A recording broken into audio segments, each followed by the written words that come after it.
Adaptation.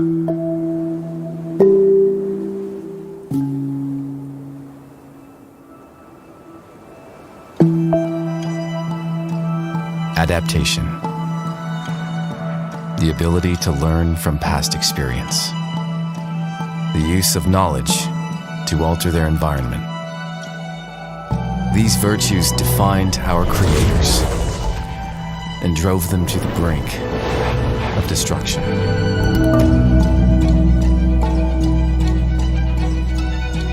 But we cannot exist without them. We must save her.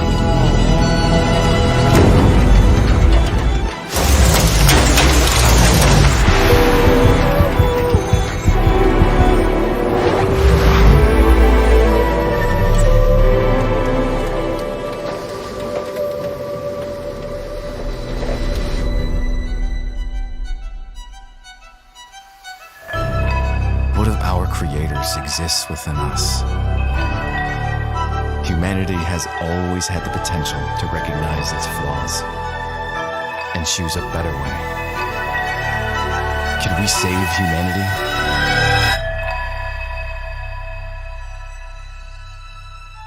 Was bringing her here the right choice? Think for yourself. Question authority.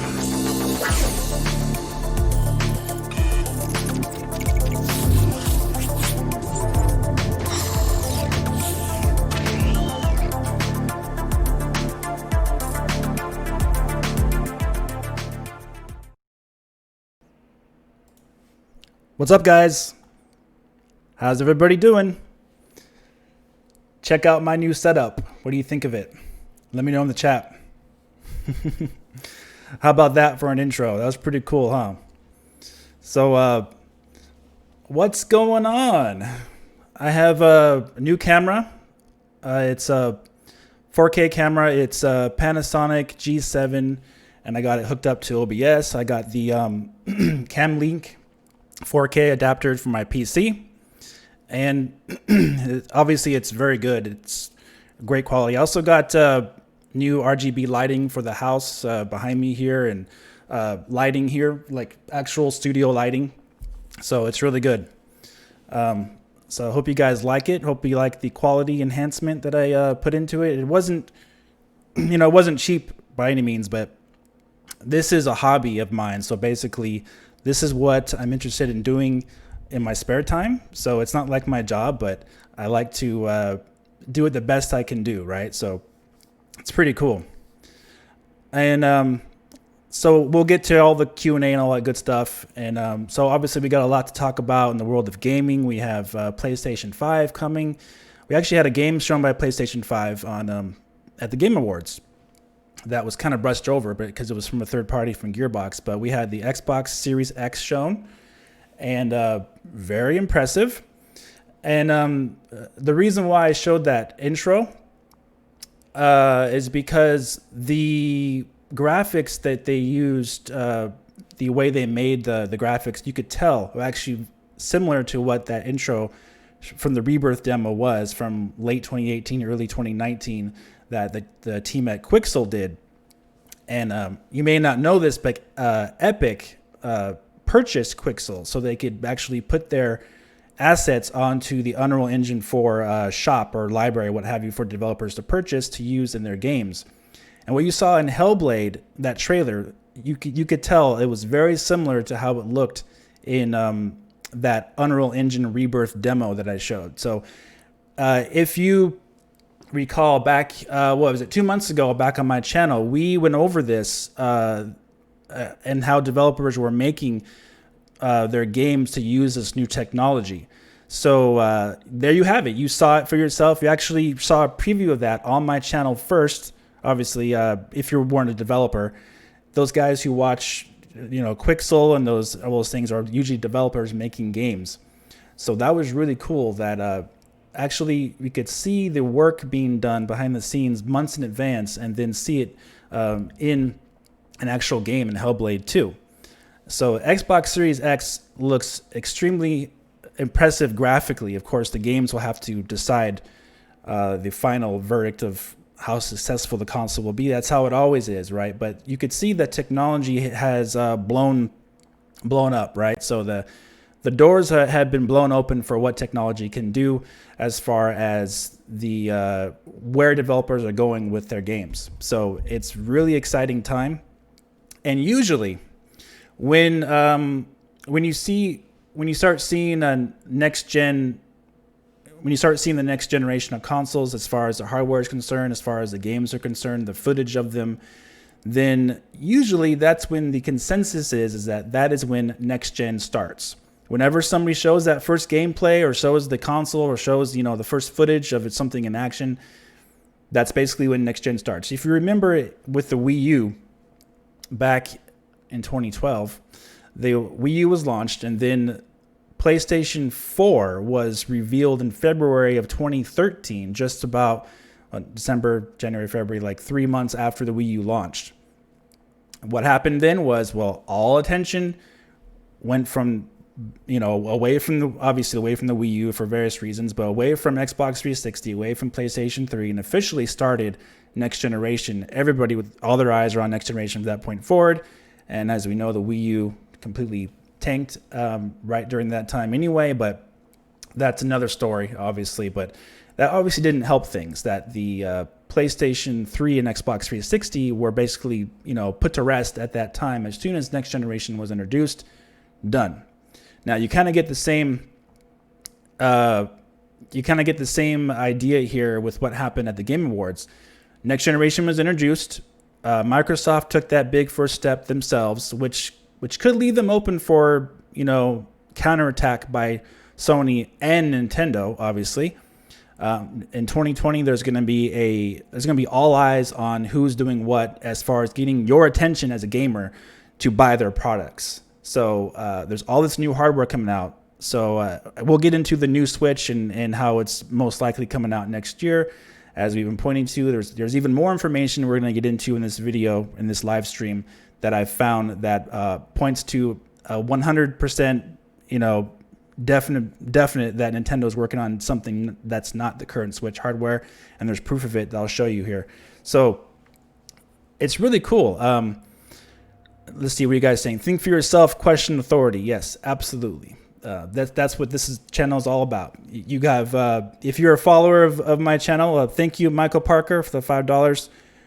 Let's see what it says. I know it's off topic, but have you heard any news on Seasons of Heaven? No, I haven't.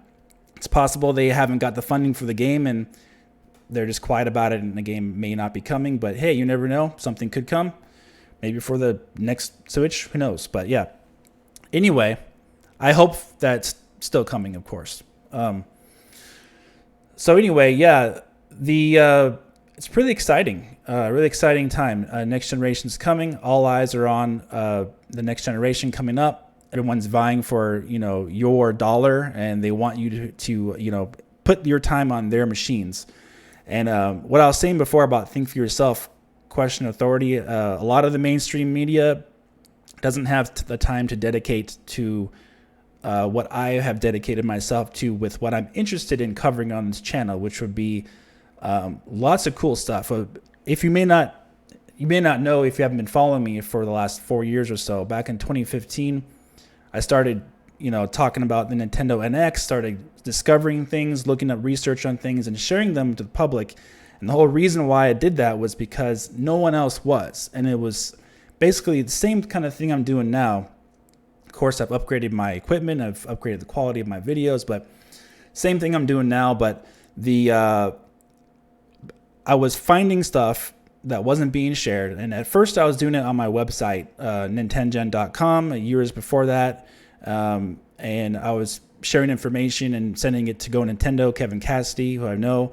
And he would post it on his website. We would kind of, buddy back and forth. And hey, I found this cool thing and you found this cool thing. And then you would post it and rumors would start, or whatever speculation would start, and then go from there. And then the same thing happened with Nintendo NX, and I was like, hey, wow, I found this cool thing. Let's talk about it. Let's share it. Maybe this is it. Maybe that's it. That kind of stuff. So the same thing has happened since I was covering that, and then it turned into covering Nintendo Switch, of course, and covering the games for it. The issue it's had with third-party support, I've covered that extensively in 2017. I was really hard on them in that.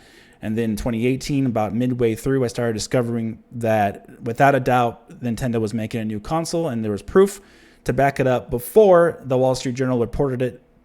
And then they reported it that the new Switch was coming, and it backed up the things that I found. And then sure enough, we've been going from there, continuous reports from them. More hardware findings that Nintendo's been working on behind the scenes, and things that this current Switch isn't capable of doing. So, and then we've had the whole thing with Review Tech USA. I've been going on his channel a few times in the past year, going over things with that. And just a lot of fun stuff. And there's been no rumors that I've shared about this new Switch coming. It's all been real information that I've found that is factual and something you can actually, see for yourself.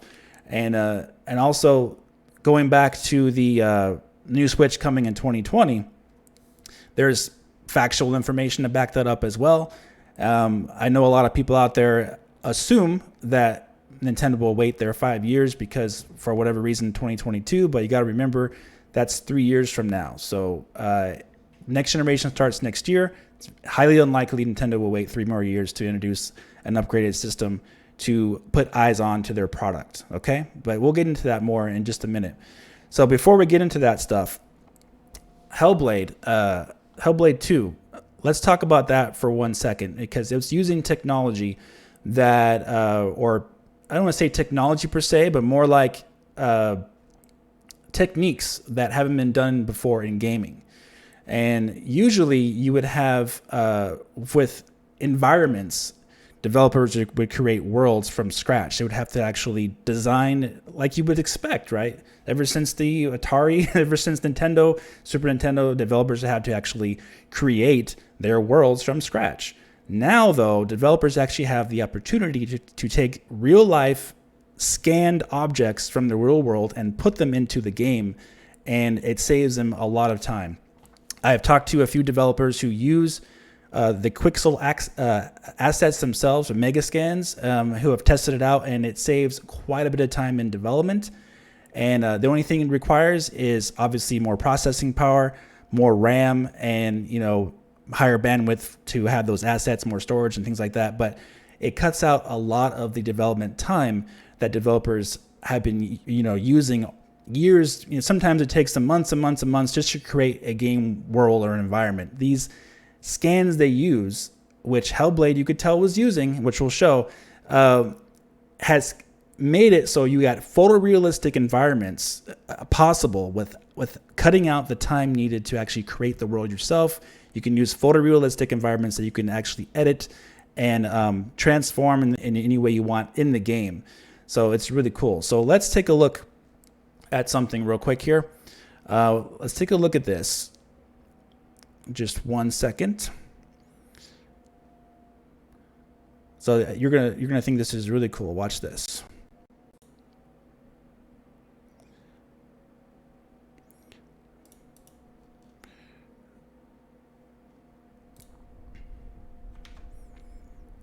So here's Hellblade, right? So let's skip through this a little bit. So Hellblade, this is all real-time graphics on Xbox Series X. And here we have them using, all right, pause it there. You see that? See that here? Those are actually, they look at almost exactly like those scanned objects from the demonstration I showed at the beginning of the video. These are basically mega scans from real world objects. So that is photorealism in real time. See that? And it's not necessarily smoke and mirrors, guys. It's actually real objects they're using, scanning them into the game. And obviously they're able to do that and then use that technology they have to actually increase the detail in the character objects, obviously the character models and everything like that. So even though this looks like it's completely impossible to do on a console, this actually is possible. Actually, they were doing that demo of the Rebirth demo that we saw earlier. on a 1080 Ti. I believe that graphics card came out in 2017. So that's like over 2 years ago that graphics card came out. And Xbox Series X is listed as being 12 teraflops, around that range, but about 4 times the performance of the Xbox One X, the actual the current highest model that they have. So yeah, so look at that. So that is pretty cool. But you could tell. You see, those look like real objects that they're using. So it almost looks like they're using. Looks like a movie, kind of like, right? But it's actually just mega scanned images into the game. So if we go here, 1 second here, black screen. Let me go back. If we go to this behind the scenes of the demo here. Okay, so here's that demo again, and same rocks, and it shows how they made it and everything here in real time, and it looks real. But when you do it in a cinematic way from across the way or across the distance or what have you, it looks like you're watching something in the real world, because they actually are taking real life objects and putting them into the real world. Into your game, basically. And like I said, this is all done on a 1080 Ti graphics card, which is old news now. So these next generation consoles, are using this type of technique basically in their games. Already, you could see that in the Hellblade trailer from the Game Awards. So yeah, pretty cool stuff. So that was pretty awesome, and it's not like it's. That's why I wanted to demonstrate here. It's not impossible to do that with even older graphics cards. Okay. So that was really cool to see that they actually were using the same techniques that we went over on this channel 2 months ago. They were actually in the process of using those techniques in Hellblade 2, which is what they showed. A lot of people said, no, that can't be real time, but yeah, it definitely could be. Phil Spencer even said that was running in engine. Basically, it was running in real time on the hardware itself. They were doing those graphics in real time. And remember, a couple of things about Xbox Series X is that it's targeted at 4K, native 4K, 60 frames per second, up to 120 frames per second, and even 8K resolutions. Okay, so they're going to that extreme, high level quality there for your TV, entertainment center, what have you, and same for PlayStation 5. And they're both using the latest SSD drives for their hardware, which is what we talked about earlier on this channel as well. I believe last month about how the actual mobile technology has actually upgraded theirs as well. They can use UFS memory and also NVMe SSDs in their actual mobile chips as well, mobile phones or tablets, what have you. The Surface Pro X uses an NVMe SSD drive as well. We went over that, and the Surface Pro X is that tablet from Microsoft that has 2 teraflops of graphics computing performance, which would be, in my opinion or estimation, would be what Nintendo would need to basically get these next generation ports at 720p, 1080p.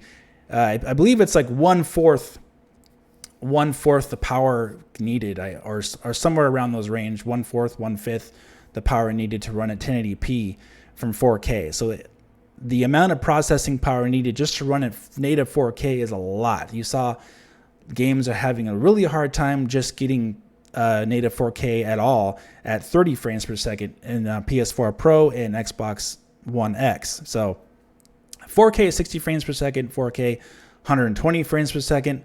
That's hard to do for unless you have the processing power to do it.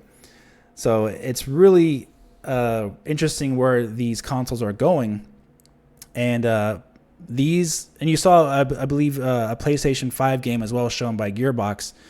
I forgot the name of it. It was like Gale something. I forgot, but it was it was also impressive. It was running at 4K 60 frames per second, but it wasn't what Sony was showing from a first party standpoint. So we'll wait and see exactly what Sony is going to show there for the PlayStation 5, because I think that was just Sony's way of saying, hey, we got something too. Here's something real quick. But Microsoft, I do believe, Godfall. Thank you. I don't have the information in front of me. Sorry. So that was PlayStation's way to say, hey, we got something here too, and here's something from a third party real quick. But Ninja Theory is developing Hellblade 2 for the Xbox Series X. They didn't say it was coming to other platforms, but it'll probably be on PC at the very least. So we'll see about that. I don't think that can run on Xbox One, to be honest with you. I don't think so. Xbox One is extremely outdated, a very outdated console. Way underpowered compared to what they are going to require to run that game. So Xbox Series X and PC, sure. So PlayStation 5, we'll see what they can do with their first-party studios. That's considered a first-party studio by Microsoft, and that was extremely impressive graphics that they showed, and an indication where their developers are going to be going to when these consoles are released in 2020. So, and so anyway, that's where we're heading. Next generation has started. Basically, as soon as we see the content, that's when all eyes start pointing towards, oh, okay, that's the bar that is being set here. Okay, wow. Let's see where we go from there. And so then we shift eyes to Nintendo, right? So, hey, what's Nintendo doing? Hey, well, if you're a subscriber to this channel, you are probably aware of what Nintendo's been up to. Not officially announced by Nintendo, and they are not going to do that. Obviously, definitely not right now. Let's say the 14th, 11 days before Christmas. No, they're going to be promoting the current hardware and saying, hey, buy that Nintendo Switch. Here it is with no discounts. just a Mario Kart 8 bundle, which is kind of silly, right? No discounts on Black Friday, which is weird. Like when people go to shop on Black Friday, they always go for the discounts. They don't go for full price items. So I think that was a missed opportunity by Nintendo. They could have sold even more consoles if they really wanted to. So, all right. Basically, so a brief overview of what we have went over on this channel since 2018, like the main points. We have confirmed in development on new Switch console, drivers and features, prototyping new Wi-Fi and Bluetooth technology, 3D spatial audio, multi-threading, asynchronous compute, OS emulation with Virtual drivers, and writing new PCIe drivers. We had a whole video about that as well, talking about PCI Express. None of these things that the current Switch doesn't do these things, is what I'm trying to say here. So this has been going on since 2018. Publicly, Nintendo has been working on hardware that is not what the current Switch is, okay? So the current Switch can't do 3D spatial audio. The current Switch is not a multi-threaded. It doesn't do multi-threading. Basically, it doesn't have like hyper-threading, or it has 4 singular cores. So it doesn't do that. It also doesn't do asynchronous compute, which is well known on the Maxwell architecture of the Tegra X1. That does not do asynchronous compute. And Nintendo was working on operating system emulation with virtual drivers, like virtual emulation of an operating system. What would that be for? Well, probably emulating the current Switch for this new Nintendo Switch. Also, as was reported by the Wall Street Journal, Sharp was providing their IGZO screens for Nintendo, most likely in manufacturing as early as, I believe, August of 2019. And so that points to, it gives us a date range to work with that most likely, according to how Sharp was reporting their financial data with their investors back in August of 2019, that most likely they were talking about their current fiscal year, which would be ending by the end of March 2020. So that's realistically, I expect there to be a new Switch to be announced as soon as January and then released in March to mark the 30-year anniversary of the Switch. And there you go. So that leads us to what I found just recently as well, So Nintendo is also working on, as far as last month is concerned, Nintendo is working on, I don't know if you can see that very well, but Nintendo is working on brand new wireless communications for a Nintendo system. So this is back in November 2019. They were hiring for a software engineer for wireless communications, work on and design and implementation of Bluetooth and Wi-Fi stacks, Wi-Fi protocols, integrate driver software into the Nintendo system software.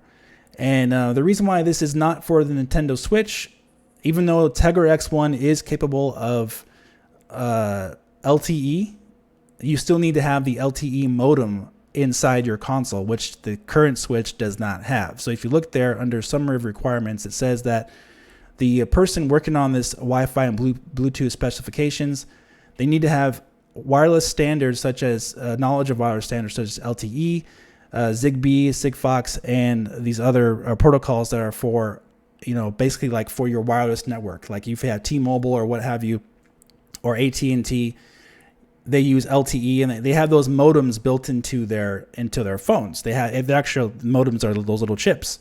So the Switch hardware right now on the store shelves does not have this, this is yet again another 100% confirmation that they are working on a new console. So that is some of the new information I wanted to go over here in this live stream, is that yes, we still have even more confirmation that Nintendo is in fact working on new hardware, and they've been working on this for quite a long time.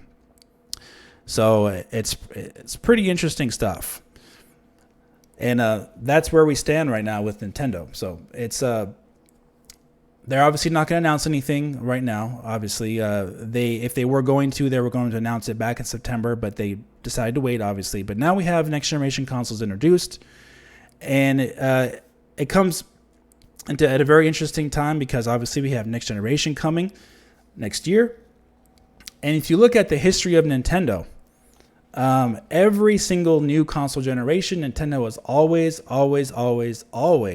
always, they've never missed introducing a new piece of hardware when the next generation of consoles starts. So SNES, Genesis, PlayStation, Nintendo 64, PlayStation 2, GameCube, the Wii, and PlayStation 3 same year. And the Wii U came out 1 year before the PlayStation 4, which I think was a mistake, but they did it anyway. They didn't want to wait. Now we have 2020, next generation starts. You're going to see Nintendo release another console in time for that as well, to get more games coming to their console.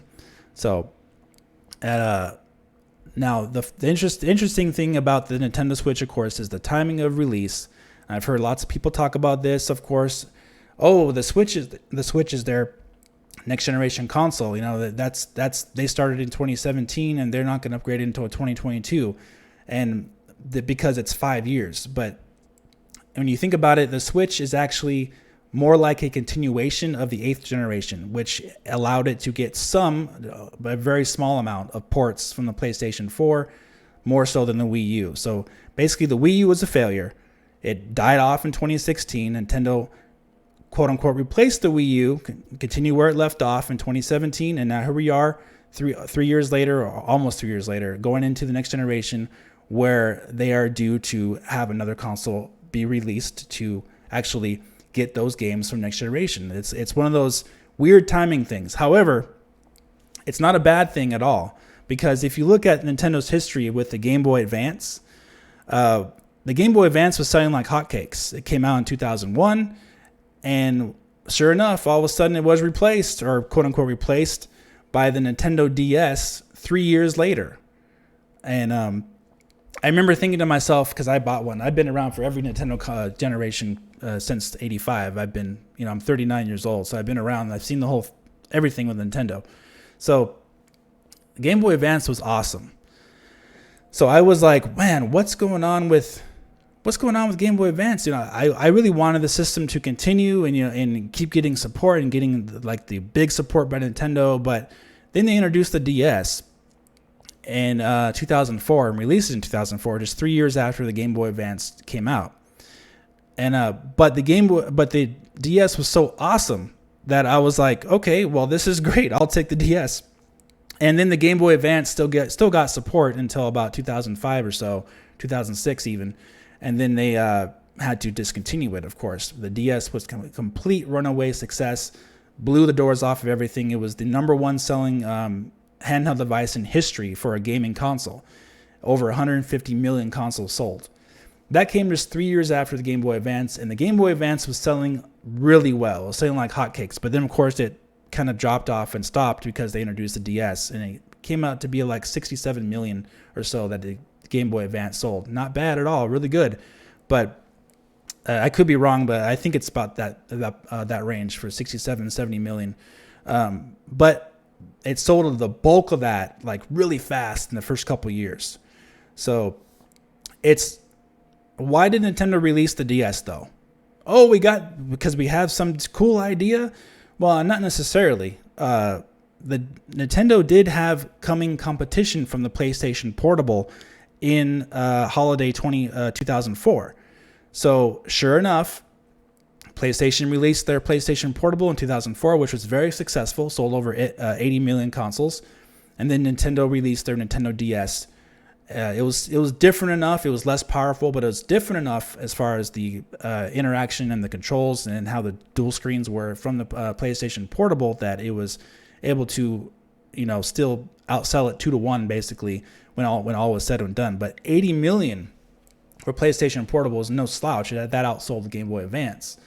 So here we have something similar here with Nintendo releasing Nintendo Switch in 2017, and now we have 3 years later a next generation starting with other consoles. So it wouldn't make any it wouldn't be surprising basically if Nintendo did release a new, more powerful Switch in 2020 to kind of bridge the gap and also to overlap at the same time. So because what you don't want is Nintendo doing what they did with the Wii and let it sit out there for too long and then not have anything and just kind of like, oh, we're selling the Wii like hotcakes and we can just relax now. And when they relaxed, guess what happened? The sales of the Wii completely tanked. So it had 4 really good years, the Wii. And then after that, sales dropped off like a rock, like completely just dropped. Nintendo didn't do anything. And finally they released the Wii U and momentum had already been completely dead at that point. And that slow, the Wii U came out and everything was just slow, and Nintendo was trying to get caught up with everything. And we have a new console to make games for, HD graphics. Oh my gosh, slow. Too late. And then they got blown out the water by PlayStation 4. End of story. And then the Switch comes on the scene and saves the day for the 8th generation for Nintendo, and now we have the 9th generation coming. So if you look at it that way, you can see exactly where Nintendo was going, and we have all the proof here on this channel that we've gone over. There is absolutely there is no indication whatsoever that Nintendo is waiting until 2022 to release this new console. All indication points to this coming year that they're going to release this. Also, history backs them up as well. So if you think that they're going to wait 3 more years with the current hardware, I think that is kind of, you're going into the fanboyism thing there. If you look at it from a realistic point of view, Nintendo will be releasing their new, more powerful Switch next year to get all eyes continuing to be on them, to keep the momentum going, and to continue their hot streak, basically. So it's not about Nintendo relaxing. So that's the weird thing I get from a lot of people out there in YouTube land or Twitter or whatever. Oh, Nintendo can relax, and the Switch is selling great and they'll be fine. They can withstand 2 years of PlayStation 5 and Xbox Series X with no upgrade to their hardware. That is the dumbest thing I've ever heard, because you can't do that. You can't just let your competition steamroll and roll over you while you do nothing, you see? So remember, the Switch has only been out since March 2017, or it's December 2019. That's 2 years and 9 months. Nintendo hasn't actually accomplished anything yet, guys. Nothing long-term. It's been short-term success. They're coming out with a completely disastrous Wii U system. So Now is not the time to relax and say, yeah, we'll be fine. We can miss out on all that third-party support, even more so in 2020 and 2021 and 2022, and then we'll finally release our next Switch. That is a very dangerous type of viewpoint, especially for a business. Nintendo wants to continue to get your money, continue to push that forward with consumers. And the best way to do that is to introduce a new console when you're hot, right? When you're selling hot, you want to keep introducing more products that keep you coming back for more before it's too late and you lose all that momentum. A good example of this, of course, would be Samsung Galaxy and iPhones and things like that. They release new products every single year, and you don't see, people complaining about that, right? So, hey, you just released an iPhone last year. How dare you release a more powerful one that's better in every single way? How dare you do that? No, they go out and spend their $1,000 on those phones every single year, almost. I don't, but a lot of people buy the latest and greatest, or they renew their subscription plans, and then they go and buy out the latest and greatest phones. So for Nintendo to do that with the Switch would be absolutely no surprise, and it would be actually a smart move for them going forward to keep the media and keep the attention on them. This is about us. This is about Nintendo. It's not about PlayStation, Xbox. Here's what we're doing. Here's our exciting product that you're going to continue to buy. Here's our ecosystem of Switch consoles that you're going to continue to put money in, because that's what they need to do to keep people coming back. Also, you saw with the Switch in the last year or so, Nintendo wants these games on their console, right? So they want the Witcher series. They want games like that. They want Overwatch. They want these games. What else did they have? Doom, Wolfenstein 2. So it's not like it's the Wii where they're saying, or the DS where they're saying, hey, you can make games on our console. Just you make them your own unique way to take advantage of the system's features, the dual screen or the motion controls. Nintendo's not pushing that as much at all with the Switch. They're pushing home console type of experiences on the go, right?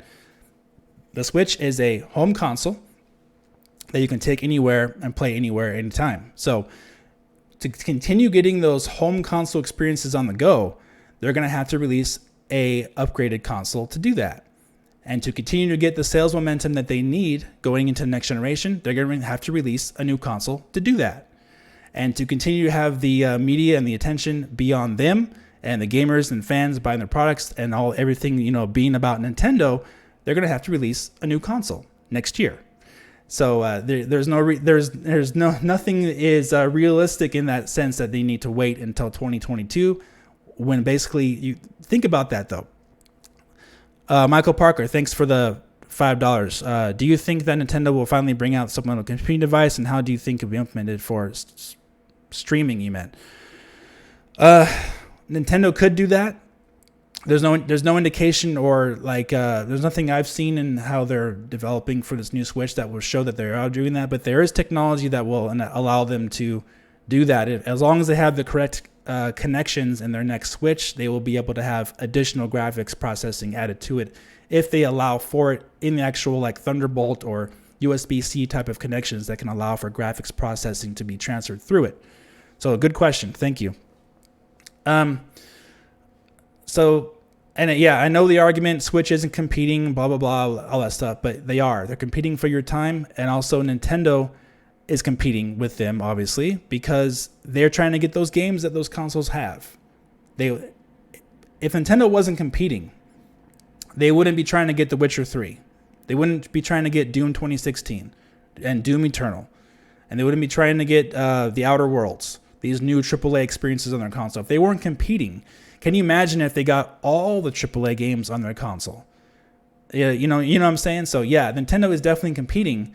They're using, that is something that fans have said to justify them not getting third-party games. Nintendo never said they're not really competing, even though, well, technically they did say that, but they said they're competing for your time. So everyone's competing for the same goal, that is your money.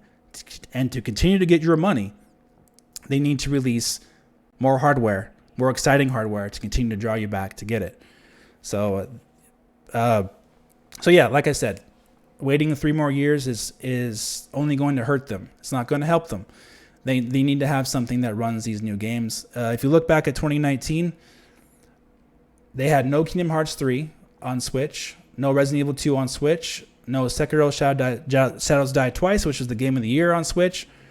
No Code Vein, no Call of Duty Modern Warfare, no Rage 2, no, what else? No Devil May Cry 5. This is just off the top of my head.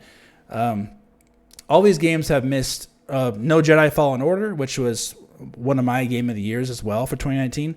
All these games make Nintendo a lot of money. It's all for the greater, big pot of money that goes on here. Okay. Super chat. Thank you. Dean Megasdan, if that's how you say it. Thank you for the $5. Nintendo will die if they wait until 2022 for Switch upgrade. By then it will be technology that is 7 years old on the Switch. Nintendo has to upgrade. Yeah. I don't think Nintendo will die, but they'll have to start again from ground zero, and that's not what you want to do. They have to release an upgraded system that can play the current coming games sooner rather than later. Something that crosses the lines, basically. Just like what they did with the DS and Game Boy Advance. Release that new console, plays all the old Game Boy Advance games, and also forwards the company and makes them a lot more money. So I see them doing that without a doubt in 2020, releasing a new Switch that will run the upcoming games and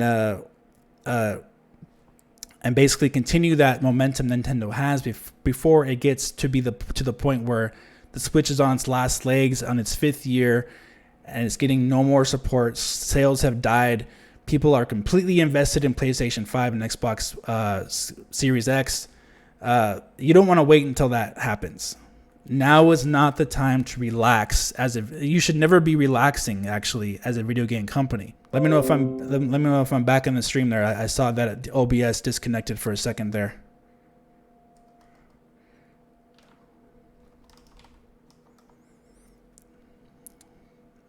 Hopefully I did. Anyway. So, cool. Thanks.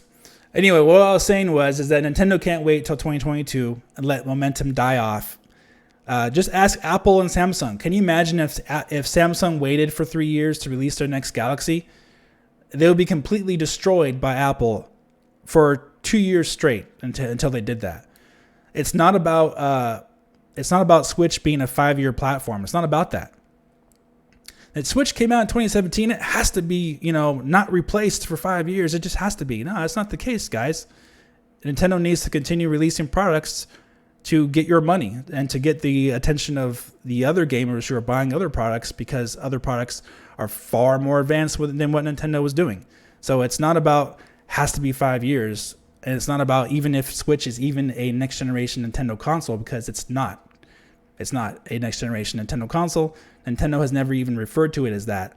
Nintendo never said this is our next generation Nintendo product. They never said that. They said the Switch is a home console that can play at home and on the go. That's basically all they called it. And they actually have saved the Wii U generation, because it's still technically the Wii U is still a current generation console in parallel with the Nintendo Switch. So the Switch has saved the Wii U disaster, has brought Nintendo up from disaster, and that is great. But you don't want that to stop when it goes into the next generation. So due to them not putting any R&D at all, no R&D, no technology investment, nothing into the Tegra X1 processor, they bought that chip, put it into the Nintendo Switch, sold like hotcakes. Great idea. Perfect. Now, from what they've been working on for the past 3, 4, whatever years, they can actually implement into the next Switch and go all in and put everything they can into that new system. Take all the new technologies that are available. We saw with the Surface Pro X, it can do 2 teraflops. It's not even focusing on gaming either. That thing can do 2 teraflops just for a mobile processor. That's amazing. You got new laptops that can do even greater than that. So now is the time Nintendo can put all those things, all their eggs into that basket. They can keep the current Switch on the market for another few years until 2022, but also have that system that overlaps and continues on that momentum through 2025 or so. 2025. I say they release something in 2020, and then they can fully experience that upgrade or whatever they need to do for 5 years from that point forward, ending Switch development or whatever in 2022 or 2023, having that nice overlap because it's a mobile console. It's a mobile device that's based on 2015 technology. So by 2020, the technology that our Nintendo Switch consoles use would already be 5 years old. So that's basically where it's heading. It's good news too. It's not bad news. It's not something you need to be afraid of. Not something to be apprehensive about or scared of, because that is just the way things go in the gaming industry. And for a mobile device, that's exactly what Nintendo needs to do. And there's all the evidence in the world pointing to it as well, that they are doing that for next year.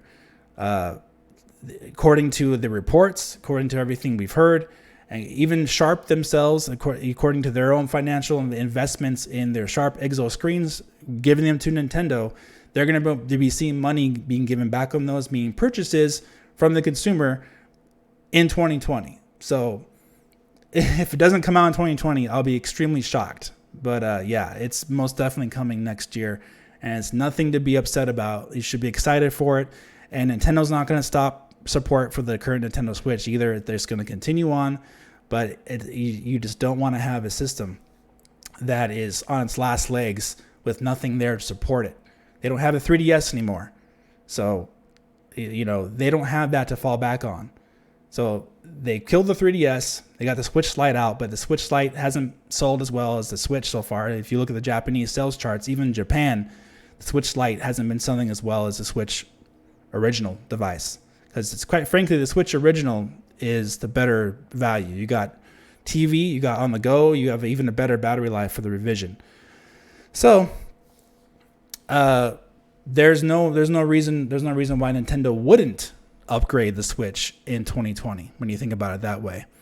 And then you have games coming out on the horizon, Zelda Breath of the Wild 2, Metroid Prime 4, that can take advantage of those upgrades on the new hardware to further bring in that crowd who's looking for something at a high fidelity, those games focus more so on the graphics than say like a Mario game does, or Pikmin, or something like that. Those games do focus more on that.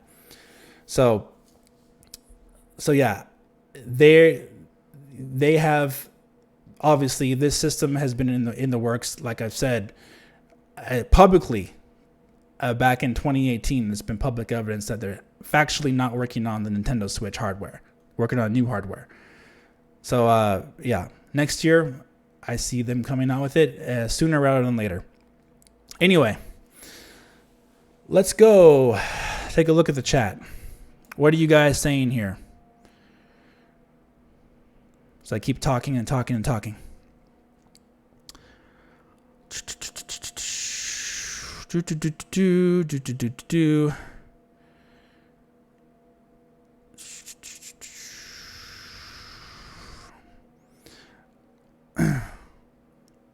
think Nintendo won't compete directly in 2020 holidays. I think they'll go for March again of the next Switch. Yeah.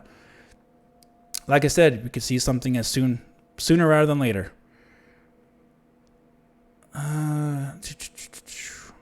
What's up, Solo Nippon? Thanks for coming. YXBA. What's up, man? You've been quiet for a while. Hopefully you come back someday to YouTube. Missed your videos, man. Jose Jacquin, I would like to see more streaming apps on Nintendo Switch. Yeah, me too. Like everything, right? But yeah, they don't have it. Okay. But yeah, what do you guys think about the Xbox Series X? Do you think it's impressive? Graphically, I think it's very impressive, of course. But obviously, we're still going to need the games. We're going to need the games to prove what it can do, as far as getting Xbox back to a way of being a more competitive console. But so far, they haven't been showing that with stuff like Game Pass and just, trying to get people to play everywhere. So it's hard to say. What was your reaction to the Xbox Series X? I thought it was impressive. Like I said before, I thought it was pretty impressive.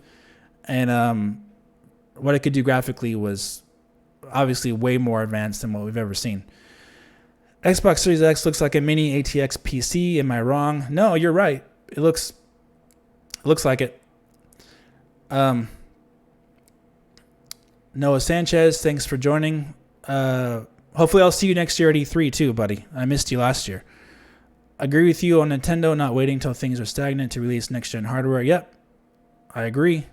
That's like I said, people are fooling themselves. You're getting into that fanboyism there. I try not to be fanboyish on this channel.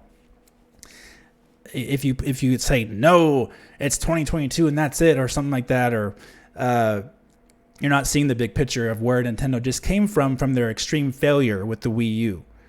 It's not time to relax and just say, hey, we'll just keep releasing some games here and there on the Switch, and we're going to lose all our third-party support in the process. That already was kind of difficult in the first place, not even getting PlayStation 4 games, 4, not 5.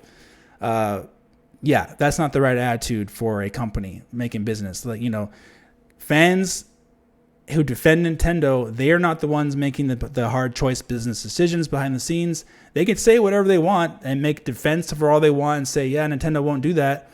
But it's up to Nintendo, and Nintendo is the one that's going to make the final decisions. So people can defend or say whatever they want to say, and Nintendo would just be fine for 2 solid years with no upgrade to their hardware, while PlayStation 5 and Xbox Series X, get everything and all the new blockbuster games on their consoles. So yeah. We'll come back to it next year anyway. I did a poll on let's see.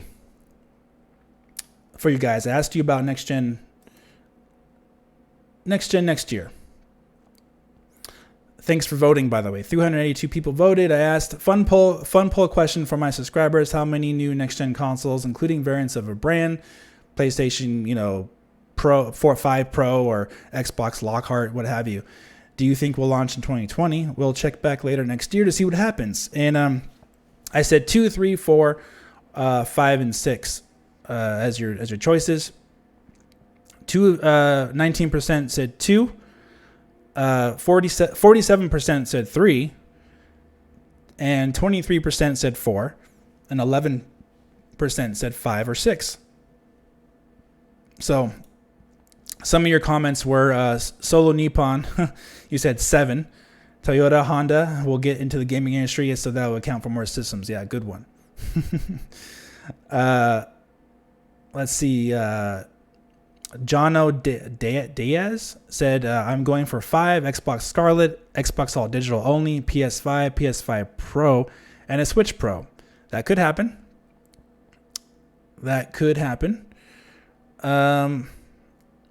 Jay Lazinski said either 3 or 4. Microsoft with 2, Sony with 2, Nintendo 1. Something like that, yeah. Or Sony 1. One or the other. So yeah, it's pretty cool. We will see what happens in 2020, obviously. But like we talked about earlier, they're not going to announce anything right now before Christmas. If they were going to, they were going to do that back in September or what have you. But yeah, so it's gonna be pretty interesting. Nintendo does announce this system. We'll be back here talking about it. It's gonna be pretty funny seeing some of these reactions by people when that happens.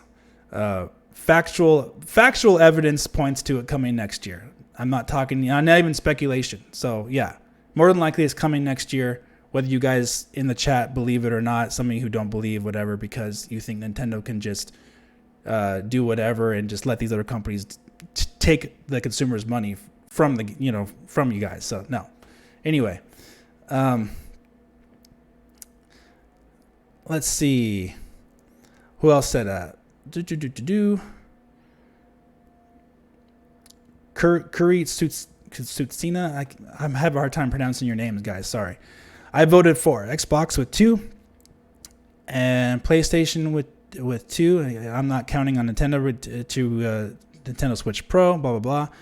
Okay, yeah, because he thinks it's a ninth gen Nintendo console, but yeah, everyone's entitled to their opinion. But like I said, it just doesn't seem likely, to be honest with you, that they're gonna wait that long.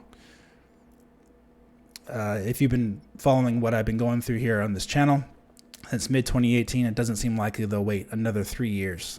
In fact, I'd say slim to none chance. Very slim. So yeah. Anyway.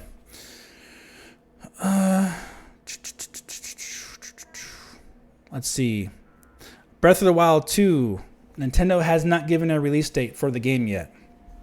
There was a leaker online who expected maybe it to come out at holiday 2020, but they did say that it could be delayed. As we know, Zelda games are often delayed, so I don't personally expect it to come out in 2020 myself. If it does, great, but also you can't really delay something either if if there's no release date announced. And as you know, Nintendo didn't even show up at the Game Awards, so there was no announcement. I was expecting Nintendo to have a trailer for Breath of the Wild 2 at the Game Awards with Reggie to show it, but that didn't happen. I was wanting that to happen. And that was pretty disappointing. Nintendo didn't actually show anything new besides Square Enix with Bravely Default 2 and an update trailer for No More Heroes 3.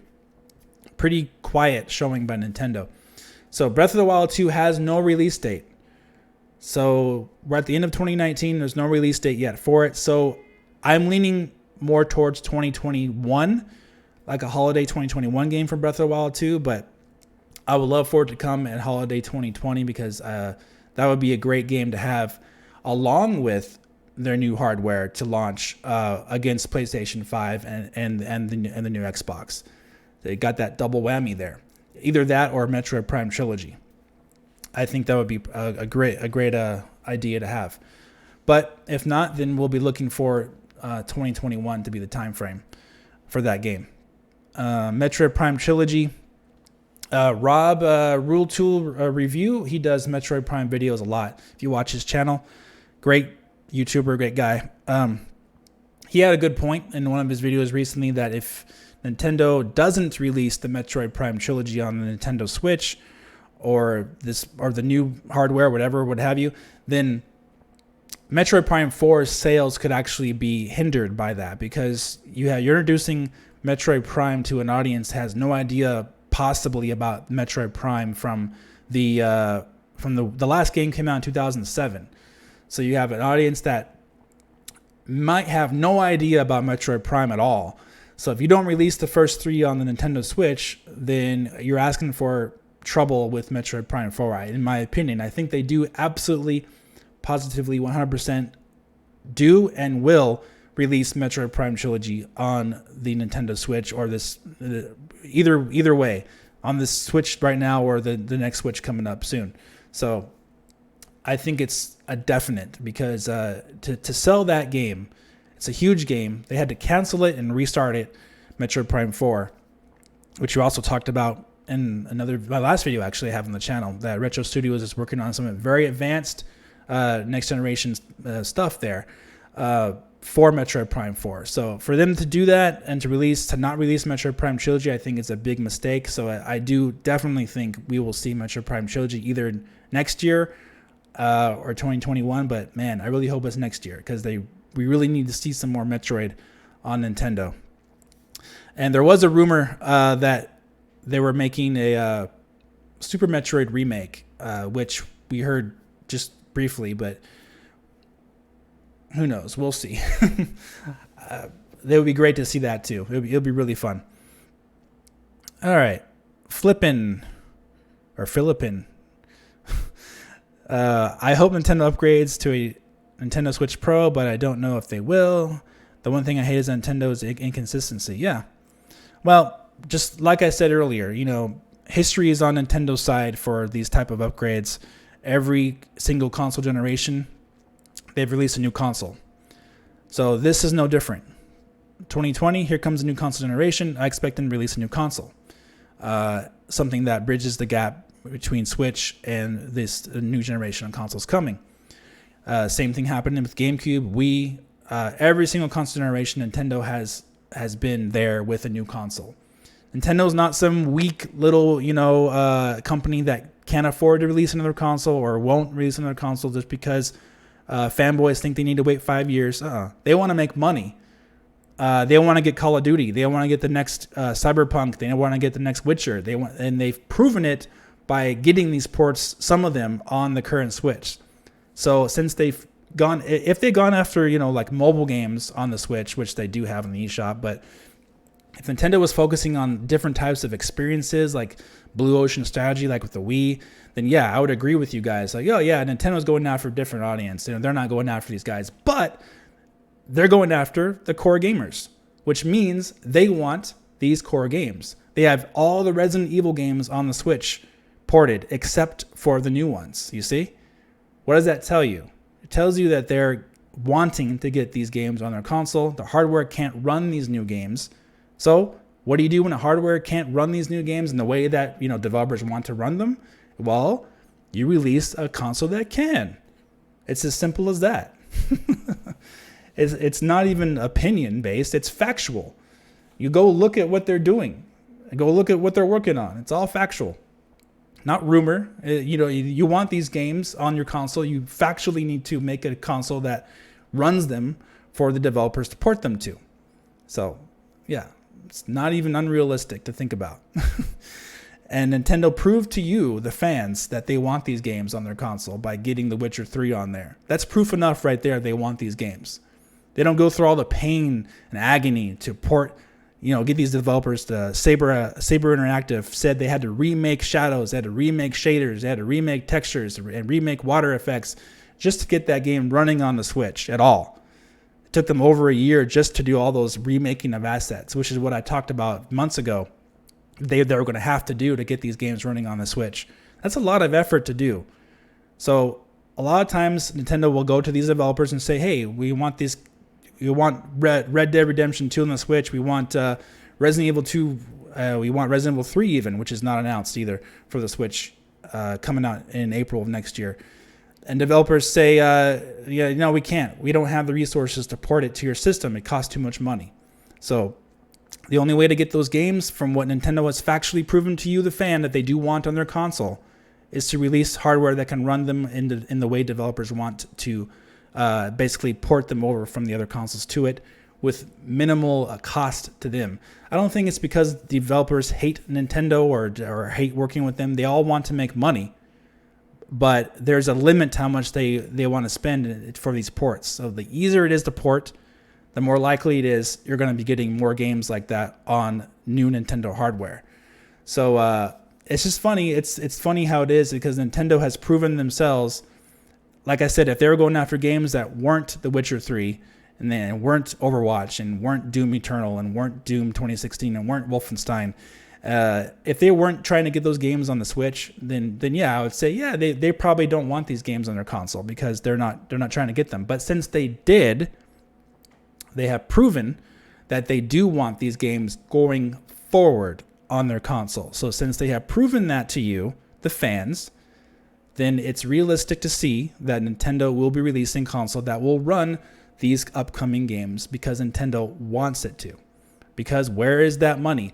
Call of Duty, Modern Warfare outsold Pokemon, outsold Jedi Fallen Order in the MPD. That is a huge cash maker right there, not on Nintendo console. Pokemon Sun and, Pokemon Sword and Shield didn't even outsell Jedi Fallen Order. So, I mean, obviously there's lots of controversy with that game. Maybe, who knows? But there's lots of money to be made there from those two games Nintendo didn't get on their console this year. They did not get Call of Duty. They did not get Jedi Fallen Order. And those are the two top selling games of November MPD, bringing in millions, hundreds of millions of dollars. Hundreds of millions of dollars Nintendo missed out on. Not necessarily all of that profit will go to them, but millions and millions of dollars of royalties Nintendo missed out on. You think they don't want that money on their console? You're fooling yourself. So yeah, they will be releasing a new console very soon, obviously. Everything points more to it than not. So yeah, you're all welcome to your opinion as to whether or not they will or not. But there's all the likelihood is right there in front of your eyes for yourself. Anyone who doesn't see it and actually look at the information for yourself without, take off the goggles there. If you actually see the information for yourself, you can see that it's coming very soon. You see, you can tell yourself, no, they'll wait for 5 years, but the information doesn't support it. The actual real information, not even rumors. So yeah, not a bad thing, good thing. Nintendo wants to keep the momentum going. Nintendo wants to keep the sales going, to keep the hot streak going. They don't want to see you don't want to see reports of Nintendo losing every month in sales because where's that? They don't have an answer for these new consoles. They're just losing and remember also, the Switch when it came out in 2017 and 2018 did not. I repeat, the Switch did not outsell the PlayStation 4 in 2017 or 2018. It wasn't until the Sony announced PlayStation 5 in early 2019 then the Switch started outselling PlayStation 4. So the PlayStation 4 was already 4 years on the market. Nintendo introduced the Switch. PS4 was still outselling it on MPDs almost every single month, and for the years actually, all of 2017 and all of 2018, PS4 outsold the Switch. So yeah, if you guys think that Nintendo can just wait until 2022, it's a bad move because they need to keep their momentum going. And just like what happened with the Game Boy Advance and the DS, they kept their momentum going with their handhelds, and they overlapped with the DS in 2004, 3 years after the Game Boy Advance was launched, and then they had a huge, even more so a boost in sales. Nobody complained that the DS came out. It was different enough, sure. I don't think anybody would complain with the new Switch next year either because it's probably going to be more powerful enough or what have you to be worth the investment for gamers to purchase. So I think it's all good things. It's all good things. Nothing bad there. All right. Yeah. Dynamic Kirby. You're asking about PS4 outselling Switch? Yeah, it outsold it in 2017 and 2018. Only now is the Switch overtaking and outselling it after they announced their next generation console. So yeah, like I said before, Nintendo hasn't really accomplished much yet. They are just starting to. The Switch has been on the market for 2 years and 9 months. If you're just new to Nintendo, I've been around since 1985. I've seen the whole thing. So, huge struggle with the Wii U. Huge struggle at the end of the Wii. January 2011 to the end of 2012. Huge drop off in sales for the Wii there. Nintendo had completely just tanked after that. And then it continued to tank after the Wii U came out. Tank, and just fail. 3DS was saving them and everything during that time. But so you had 2011 to 2017, 6 years of failure for Nintendo in their home console market. The 3DS 2011 came out of the gate slow as well, but 3DS was the only thing keeping them going. So 2017 March to 2019, right now you have success in their home console division and portable division for Nintendo. That is not very much time that Nintendo has had success.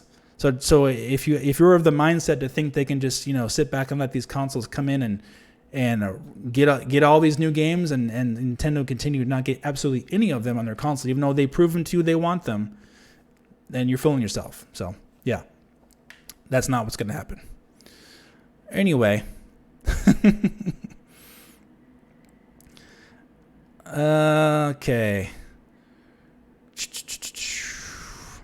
Charles Main, do you think that Switch Pro could be a Switch 2? Yeah, it could be a Switch 2. Who knows? I mean, there's no... who knows what they would call it? Just look at the Xbox. They called it Xbox Series X, right? They don't number... They haven't numbered their consoles, so... Switch could be Switch... we did a live stream about this earlier this year, about the namings they could give this console. They could give it they could call it Switch Pro is just a name that gamers have given it, but You could call it Switch Ultra, or Ultra Switch, or Super Switch, Switch whatever. You know, you can just call it whatever you want. It doesn't have to be a numbered system. It could be. I just hope they don't call it Switch U, right? Switch Wii U or Switch X. You just take out the X's, take out the U's. You know, just call it something, or hope they don't call it New Switch either. That's just lazy. But yeah, so what do you see fans talking about online when they see these games on Nintendo console? Oh my God, it's running on the Switch. It's a miracle. I mean, come on, man, it's pathetic. Like, just get the games to run on your system, or you don't. You know, it doesn't have to be that hard. Like The Witcher, oh my gosh, it's running on the Switch. Yeah, but look at what they needed to do to run the game on the system. They had to remake all the effects and everything. Yeah, if you're only playing that game, which I suggest you do play, but if you're only playing that game on the Switch, you're missing out on what the original vision was from the developer, because they had to completely downgrade and remove a lot of those effects when you're watching that game on your TV. If you do like The Witcher 3, I suggest playing it on the PlayStation 4 or the PC, at least on the big screen. If your only choice is to play it portably, then that's the only way to do it. So that's great. But yeah, that game had to be completely downgraded to a point where, honestly, it doesn't look very good on your TV. The Breath of the Wild 2, or Breath of the Wild 1 looks better than The Witcher 3, in my opinion, due to the art style and the just very nice, pristine, clean look the game has. So,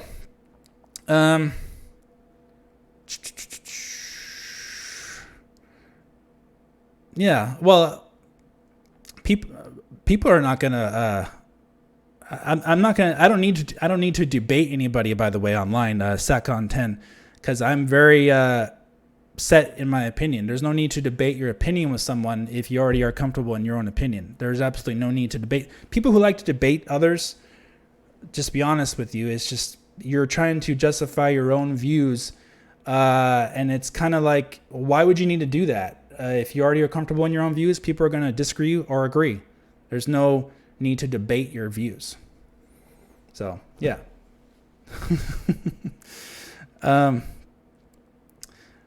Let's see here. Oh, I like that. Nintendo Switch Super Turbo Championship Edition.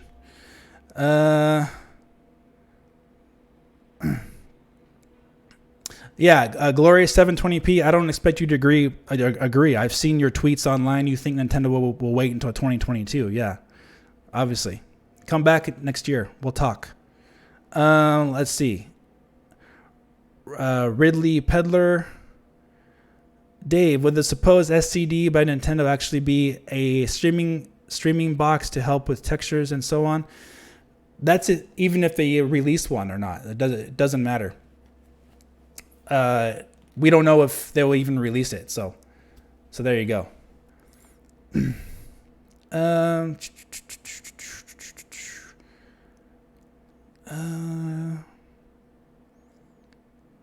Let's see. I think the new Switch will surprise us, especially with the new CEO saying they need to stay competitive.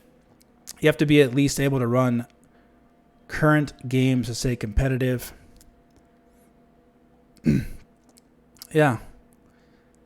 Let's see here. Yeah, you're right. Let's see. I missed that. Where'd it go here?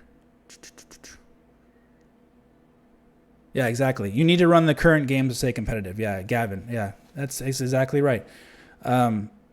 Like I said, they already proven to you guys they want those games on their system.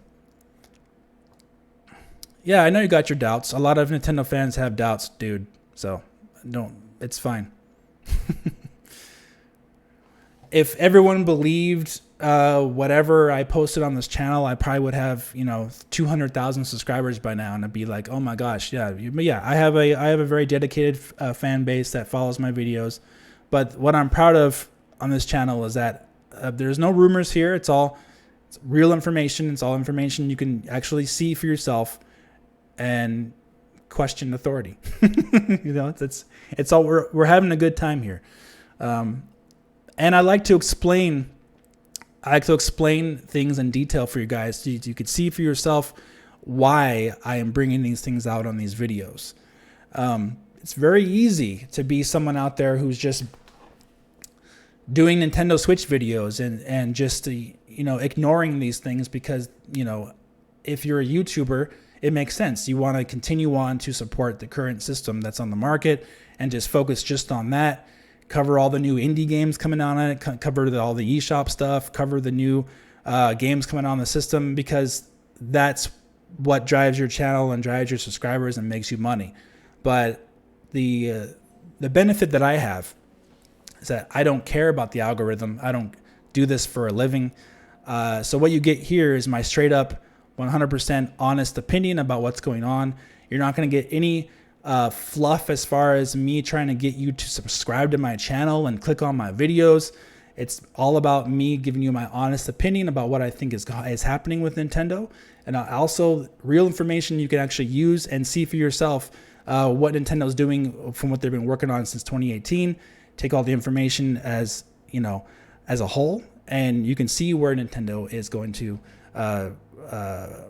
release their new system sooner rather than later for yourself. If you don't believe it, that's fine. If you do, that's fine. But that's where I've taken this channel, and that's where I'll continue to go.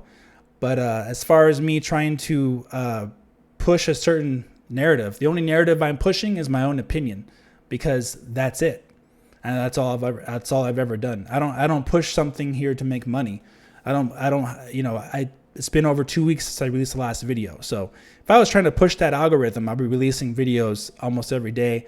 But yeah, this isn't my job.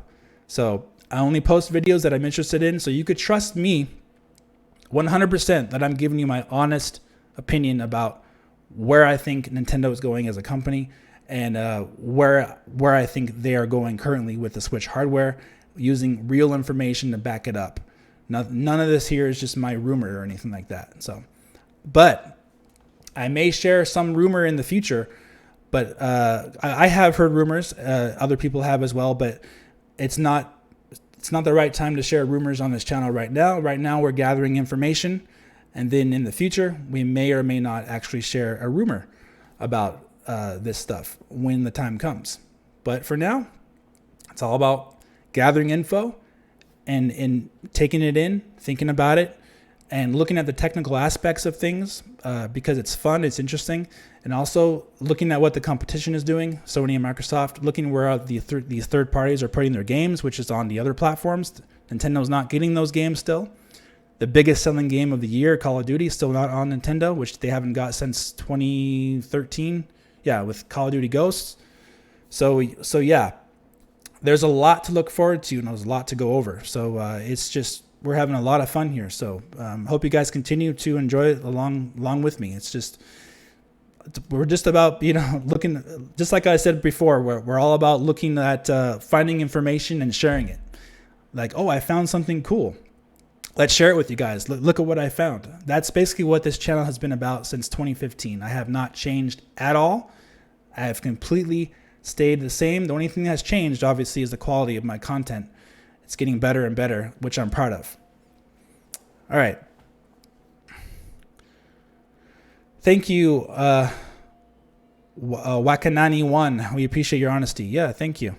Respect you for that, Dave. Thank you. MLB The Show. Yeah, that's cool, huh? Fun times.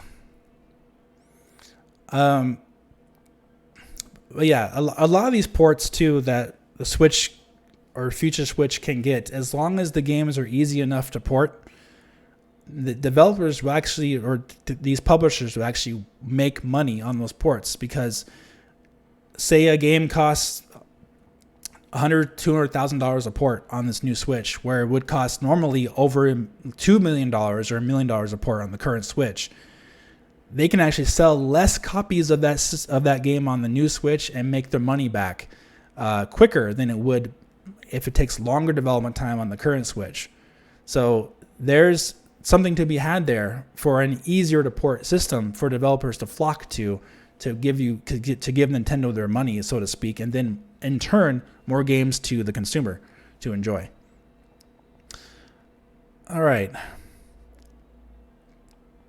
Del Boy saw a price reduction of the Switch Lite on Thursday, which seems strange before Christmas. What was the price, by the way, Del Boy? I haven't seen any price drops myself. Yeah,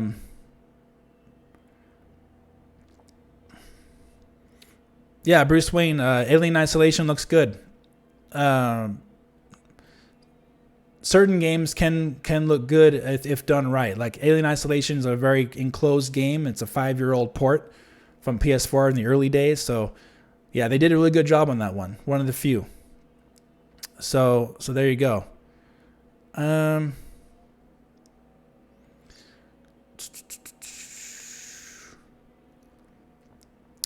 Witcher 3 is a commercial and financial success on the Switch, selling well. Yeah, there you go. So then they need more of those. They need more of those games. Mortal Kombat 11, great example. Number one selling Switch game in April 2019 was AAA third-party port that ran at 60 frames per second. So yeah, Nintendo, they want those games on their platform. They're not getting some of the very huge big key games though, which they can and will get most likely on this new Switch coming out. So that's their future they have ahead of them. Like people are very one-track minded with Nintendo. You got to look outside the box and see where they have been, see where they're going, and see what their mindset is right now. They're trying to get these games on their platform, trying. Oh, we didn't get that one, didn't get that one, but we got this one. They want these games on their platform. So if you could see where Nintendo is going there, the mindset looks like Nintendo would like to have all these games on their platform going forward, and to also reap the benefits of selling them on their platform and making their money from that. So yeah, very cool. Greetings from Finland. Thank you, Dindendo Mais.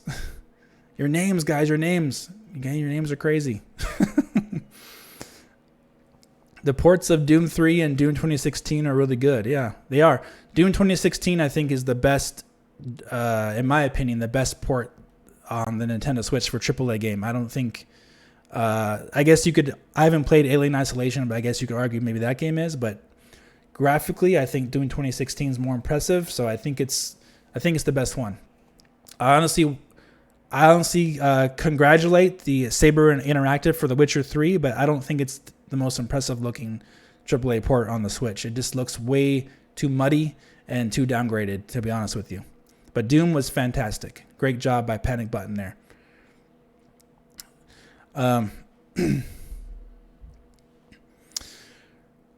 Yep, Doom is an amazing port. Yeah,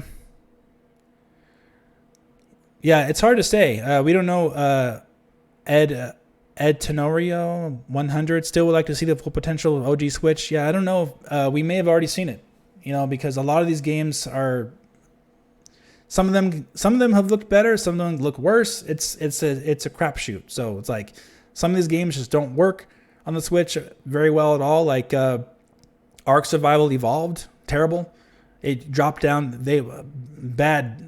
That might be a bad example. Bad port. They dropped down to 172p resolution, like Atari 2600 graphics or resolution.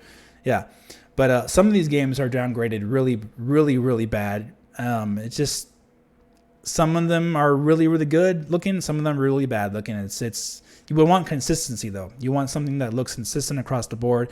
You want to be confident in your purchase, right? As a gamer, a consumer, you want to be confident that you're buying something that is going to look good and run good on your system.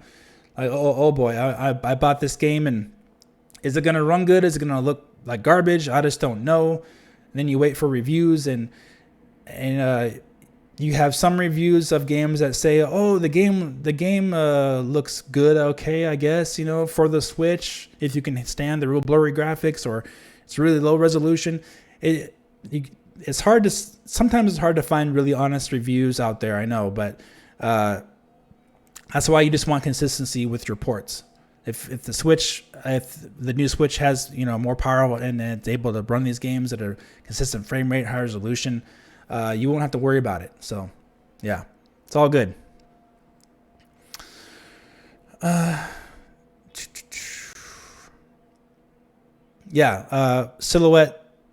Sith. The Switch is already pushed to the max, even with the processor overclocked. Yeah, a lot of these games, even overclocked, still they have a max limiter. Like Doom is the max limit it can get is 720p 30 frames per second. If you've seen Modern Vintage Gaming's channel, he did a overclock. He overclocks the Switch because he can hack it and what have you. He has a hacked Switch, but that's kind of where a lot of these games are just limited, guys. You're just not going to get that much out of the current hardware. And remember, can't stress this enough, Nintendo did not design that chip. It was designed pre-made already for an NVIDIA Shield tablet in 2015 by NVIDIA. Nintendo did not actually do R&D on that chip. So you're actually lucky that the Switch is getting games at all, like The Witcher 3. That's actually lucky because that chip is completely outdated, going on 5 years old now. So that's a miracle in itself that the Tegra X1 can even run that game at all with what they did with it. So yeah, I don't see them staying much longer with this with current iteration of the Switch. I think they'll keep it, of course, on the store shelves, but I think they will have an upgraded Switch with a different chip that isn't so easily hacked. For one thing, lots of security flaws with the current Switch, lots of hack systems out there, piracy going on like crazy. I think they will move on from this chip and have a more secure chip for one thing, and also more powerful to get ports, and one that overlaps the current Switch as far as its power level is concerned, so it can continue on and get the ports that it needs to continue to be success, keep the hot streak going that Nintendo has.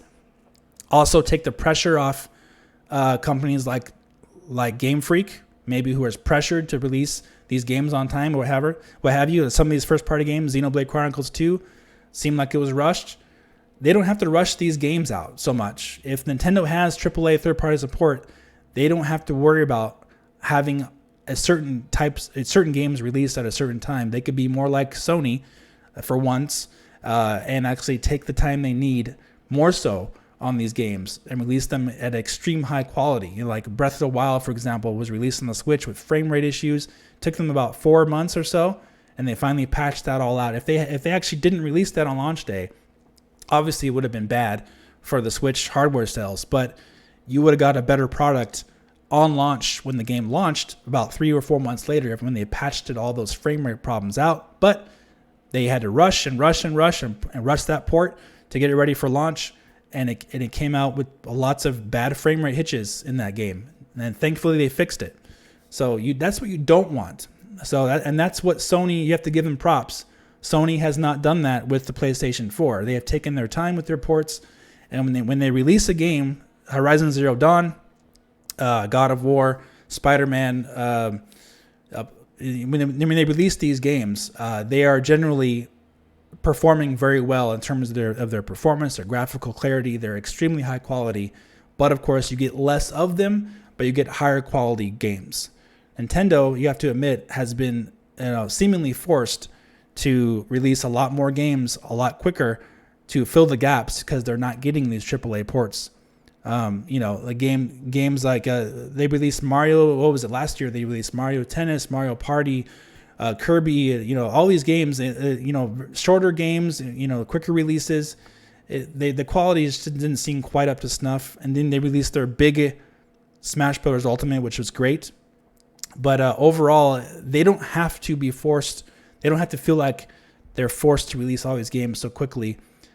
If they have AAA third-party support there too.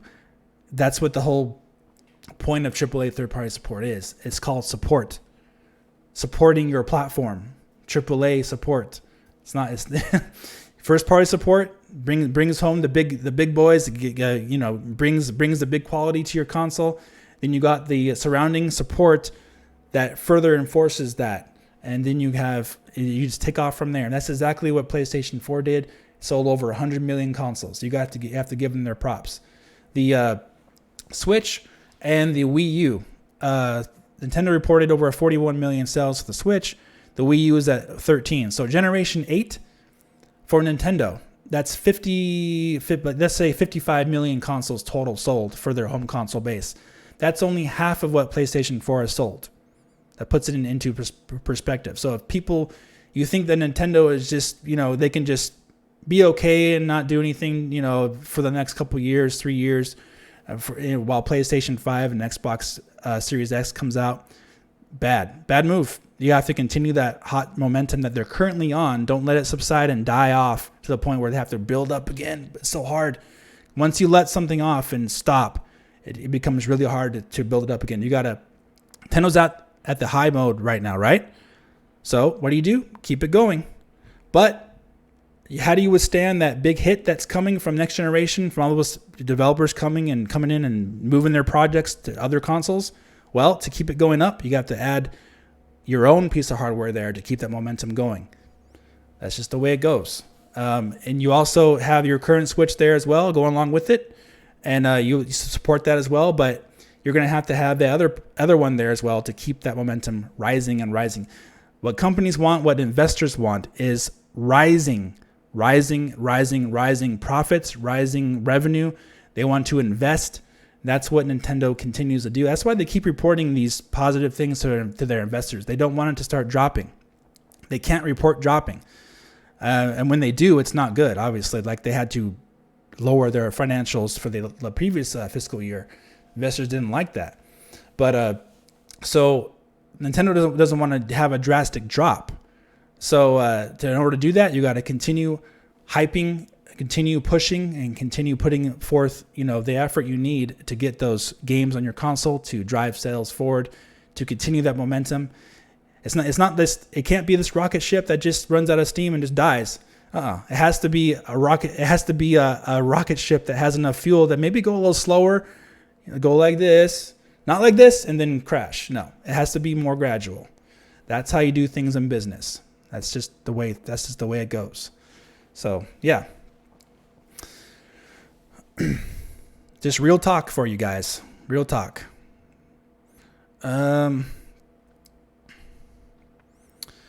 AA7. We're even seeing the limits of the Switch with current first-party games. Yeah. What was it? Yoshi's Crafted World. Was it run at 600p docked? I don't know what's going on there. The only game of recent memory that was the best use of the Switch was Luigi's Mansion 3. 1080p, 30 frames per second. Looks fantastic. Great. I think they used the same engine from Dark Moon. I could be wrong. But no, it's 30 frames. Digital Foundry put it right there. But unless you're talking about Yoshi, which is 60 frames. But yeah, they did an excellent job. They could be using the same engine as Dark Moon and putting it at 60, or 1080p. I don't know how they made that game, but they did a great job on Luigi's Mansion. Probably one of the best looking Switch games there is. And what else? Smash Brothers Ultimate, fantastic, 1080p, 60 frames per second. So those 1080p, 60 frame games are few and far between on the Switch, especially from third-party ports. You'll get your indie 2D side-scrolling games that are 1080p, but man, a lot of these ports, 540p, 600p, 480p, it's just like they're shooting for the moon on the Switch. They're trying. They just can't get there because it's just not powerful enough, based on a chip that is very, very old. So Nintendo's very, very fortunate. Very fortunate. Their sales have been very, very good on the Switch for having having a system that is just it's based on something very old by today's standards. So they've done very well at this point, but it gets to a point where you can only go so far until you need to continue that. You got to upgrade. So you can't wait till it just crashes and start over again. It doesn't work that way. It can't work that way in gaming because Nintendo's learned a hard way with that. That's why with the Wii U, they didn't just pull the plug on it right away, because if they knew the system was dead.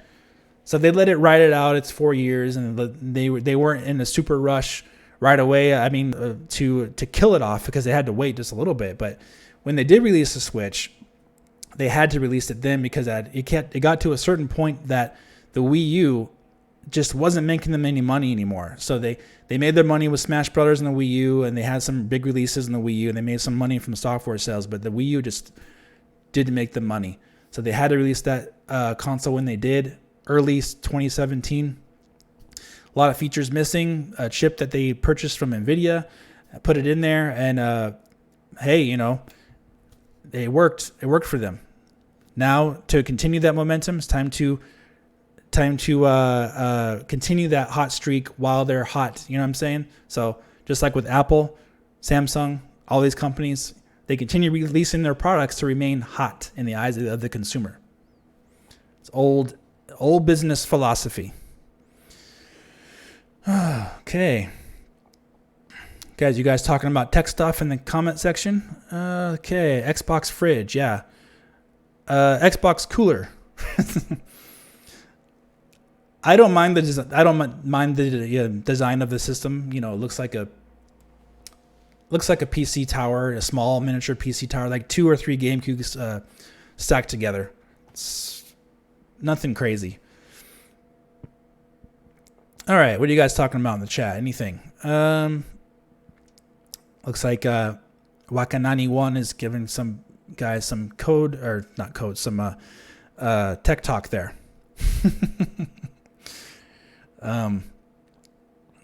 Suzanne, yeah. If I didn't say hi to you before, welcome, Suzanne. Sorry about that. If I missed you, I've been going on talking. Yeah, I know you didn't like Yoshi. Sorry about that. Suzanne's a huge Yoshi fan, and she's on Twitter. She goes by the #1 Super Metal Dave 64 fan. Or Riku is her name. So thanks for your support, Suzanne. Happy holidays to you.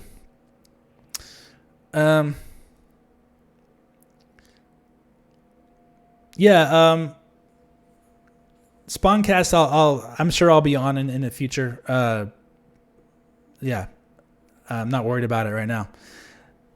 The issue I have with podcasts, not Spawnway's podcast, I'm just talking about in general.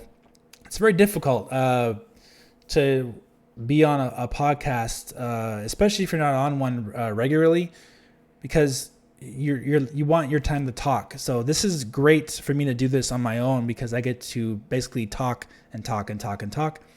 especially when I have a lot to say. So that's why I don't do these live streams as much as other people, because if I don't have anything that you guys can take for yourselves and understand, if I don't have anything meaty for you to get, I just don't do it. Like I said, I don't have to worry about making money on YouTube or the algorithm, anything like that. So when I have something to say, that's when I say it. But remember what I was talking about, though, with mega scans, with the technology earlier in the video with Hellblade 2. They've been using mega scans and photogrammetry for those realistic visuals. Believe it or not, it will actually be easier for Nintendo to upgrade their Switch and upgrade it in that way in order to have enough memory, enough hardware space, and whatever to use things like mega scans. It would actually be easier for them to do that than it would be for them to make a game from scratch like Horizon Zero Dawn on PlayStation 4 level hardware. Like if you take a look at Horizon Zero Dawn, which I have gameplay of here, Horizon Zero Dawn is made from the ground up for Sony's PlayStation 4 Pro or PlayStation 4. If you look at that, I have gameplay here. So this game was created for the console from the ground up, but obviously they're not using mega scans here for the environments. They had to actually handcraft everything from scratch, and they had to get everything going there. Let's see here. I don't think I have it on screen, though. Sorry about that. Here. Let's go back in the video. Sorry about that. So yeah, I was showing Horizon Zero Dawn here. And they really had to work really hard on this game. Like I was talking about before, I've talked to developers who have used these mega scans in their games, and who have been testing them, and it takes them a lot less time to make their environments. An environment like this probably took months and months to create from scratch for Horizon Zero Dawn, for example, made in the traditional way of how games are made. So yeah, pretty cool. Anyway, all right. So yeah, that's basically what's up there.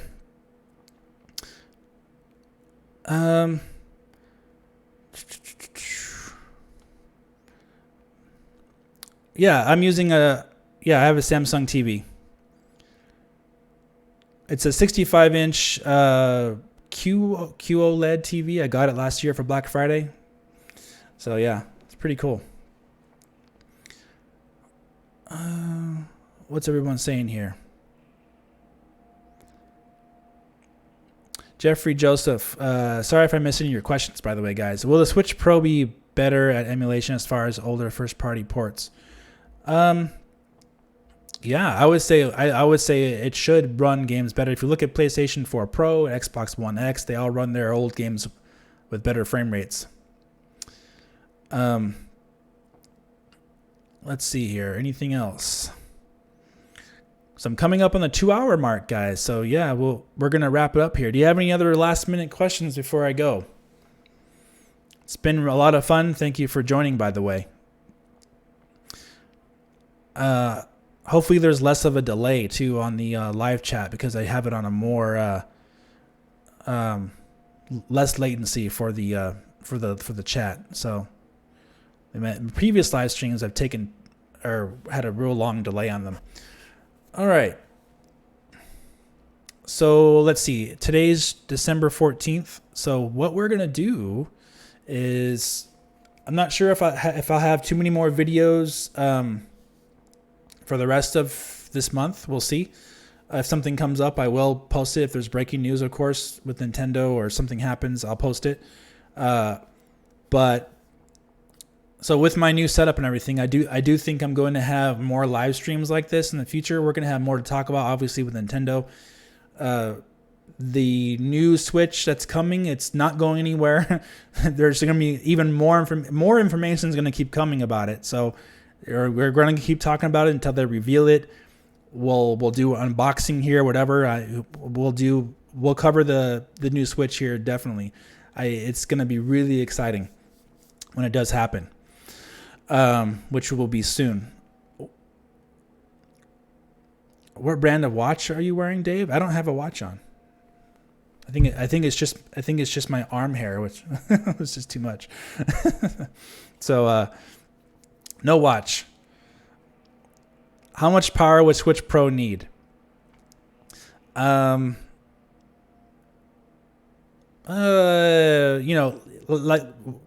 we said, people are just calling it Switch Pro. We don't know what they're going to call it. So like I was talking about, I think it would need to be at least PS4 level and processing power, which would be about 2 teraflops, but it would need more storage space, faster RAM, what have you, in order to run, in order to get those things like we were talking about, those make development actually easier, to make ports easier, to make development easier on Nintendo, to get these games from next generation. It doesn't actually need that huge level of processing power like Xbox Series X with 12 teraflops, 4K, 120 frames per second. No one's asking for that. We're asking for 1080p and undocked and 720p on the guts. That's all we're asking for, which is what the Switch was advertised as in the first place, which has failed to reach that on the majority of its games. So that's all we're asking for. So like we talked about in way better bandwidth too would help. In order to get those things like them using Megascans, which is a lot easier on developers to do, they need more memory. They need more power basically for that. And once they get to a certain level, though, there's diminishing returns. But the Switch currently has a lot of headroom to grow, where you can actually see results visually. Once you get past a certain level, like PS4 and a PS4 Pro and above, you start getting some diminishing returns on certain things. But memory bandwidth is a huge one. and obviously more storage space is a huge one. And the more that you get, the better for securing more ports going forward. And a better CPU, obviously, way better. They need multi-threading, like what they're working on, like we brought out. Multi-threading will help them with open world games to be able to draw the open worlds a lot better, which they don't really have brand new open world games on the Switch because probably they can't run them very well. Besides, like we talked about Witcher 3, which they had to completely remake a lot of the things to get it to run at all. So, as a recap, what did we talk about? Like we talked about earlier, I have this little screen graphic up of what they've been working on since early 2018. All these things currently are not what the current Switch does. And then we talked about multi-threading, asynchronous compute, OS emulation, and the new information we talked about today with the Wi-Fi, Bluetooth, LTE. They're testing something with some kind of LTE modem, basically. So as we know, the Switch hardware does not have any type of modem chip inside of it. So this 100% confirms that this is not for current Switch hardware. This is for a brand new Nintendo system, as I highlighted there in the first highlight. You can see that it is they're integrating driver software into the Nintendo system software. So this is not for Nintendo Switch. This is for a new console. This is the new information we highlighted here. Bluetooth is one thing, and Wi-Fi capability is one thing that Nintendo fans have wanted better of, and actually functionality of in general for the console since it launched. But wireless standards as LTE, they're actually using modems, is not something we've heard about. So that would seem to indicate possibly a network, something maybe that you could connect to when you're on the go without using Wi-Fi that Nintendo is working on possibly for this new Switch, which would be cool. Obviously, that would be more expensive if you get a more a LTE-enabled Nintendo Switch new model. Obviously, they would need to have a new piece of hardware for that, since the current Switch does not have any modem inside of the console. So yeah, pretty interesting stuff. All right, guys. So how much would you guys be willing to spend on a enhanced Switch that can run, let's throw this out there. How much are you willing to spend on a new, more powerful Switch that will run PlayStation 5 ports at 720p on the go and 1080p docked with, downscale graphics, somewhat? How much are you willing to pay for that? Let me know in the chat. I'm thinking personally, $399 would be where they would want to go. Say you want to get 1 terabyte of space or what have you. I'm thinking at least at the max 400. All right, 400. Some say 350 to 450. Okay, we're going to spend 500. Okay. Yeah. I think you're right. $399 would be like the sweet spot, right? 450. Once you get past that 400 mark, it starts to get kind of expensive. But if it can run new games, PlayStation 5 ports, Xbox Series X ports, has more hard drive space, maybe 1 terabyte of SSD memory, for example, NVMe memory. I think $399 could be, and of course that new screen, right? That would be cool. $350 would be your max, okay? So that would be something that people would probably buy pretty quickly, as long as they know it's a substantial amount of an upgrade. So if you recall, with last year, there were rumors going around, even from the Wall Street Journal talked about it. Nikkei talked about a next generation upgrade that Nintendo was working on that would be released after the mini version of the Switch. We call it Switch Mini at the time. They said they would release a next generation full model upgrade of the Switch after the release of the Switch Mini, which became the Lite. And then we have evidence we talked about here that has been pointing to this new piece of hardware they've been working on since early 2018. So 2020, I think, is the year, like I said. $399 is probably a good ballpark figure. I wouldn't expect 4K visuals, like 4K resolution. I wouldn't expect it if you're using a mobile chipset. I wouldn't expect that.